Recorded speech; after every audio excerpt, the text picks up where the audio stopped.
চলে যাচ্ছি আমাদের পরবর্তী প্রতিযোগী বন্ধুর কাছে। ডেকে নিচ্ছি আজকের ষষ্ঠ প্রতিযোগী জামিয়া হুসাইনিয়া আরাবিয়া পূর্বাচল মাদ্রাসার ছাত্র ওমর ফারুককে। ডেকে নিচ্ছি ছোট্ট বন্ধু ওমর ফারুককে। কোরআনের ছোঁয়া, কোরআনের ছোঁয়া। السلام عليكم ورحمة الله وبركاته. وعليكم السلام ورحمة الله وبركاته. أعوذ بالله من الشيطان الرجيم. أم تريدون أن تسألوا رسولكم كما سئل موسى من قبل. أعوذ بالله من الشيطان الرجيم.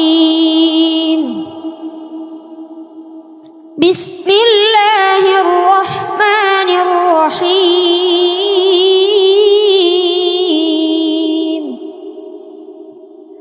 أم تريدون أن تسألوا رسولكم كما سئل موسى من قبل ومن يتبدل الكفر بالإيمان فقد ضل سواء السبيل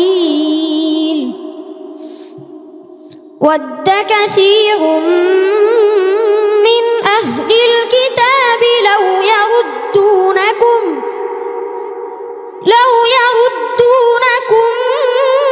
من بعد إيمانكم كفارا حسدا من عند أنفسهم من بعد ما تبين لهم الحق فاعفوا واصفحوا حتى يأتي الله بأمره إن الله على كل شيء قدير.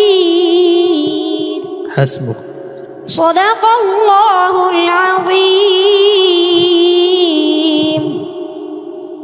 মাশাআল্লাহ, আল্লাহু আকবার, তাবারাকাল্লাহ। বন্ধু, তোমার তেলাওয়াতের মূল্যায়ন জানাচ্ছেন আমাদের সম্মানিত প্রশ্নকারী শাইখ।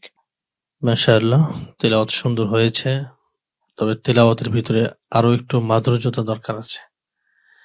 যদি আরো মায়া দিয়ে তেলাওয়াত করতে পারো, ইনশাআল্লাহ তুমি বিশ্ব জয় করতে পারবে। তোমার জন্য দোয়া রইল। শুকরান, জাযাকাল্লাহ। বন্ধুর তেলাওয়াতের মূল্যায়ন জানাচ্ছেন আজকের সম্মানিত অতিথি মুফতি মহিতুর রহমান। মাশাআল্লাহ, অত্যন্ত চমৎকার তেলাওয়াত। দোয়া রইল তোমার প্রতি, ইনশাআল্লাহ তুমি যেন প্রথম বিজয়ী হও, বাংলাদেশের ইতিহাস সৃষ্টিকারী হাফেজ হবা তুমি ইনশাআল্লাহ। আল্লাহ কবুল করুন, আমিন। অসংখ্য ধন্যবাদ সম্মানিত অতিথি। বন্ধু, আন্তরিক ভালোবাসা, দোয়া এগিয়ে যাও ইনশাআল্লাহ। السلام عليكم ورحمة الله وبركاته.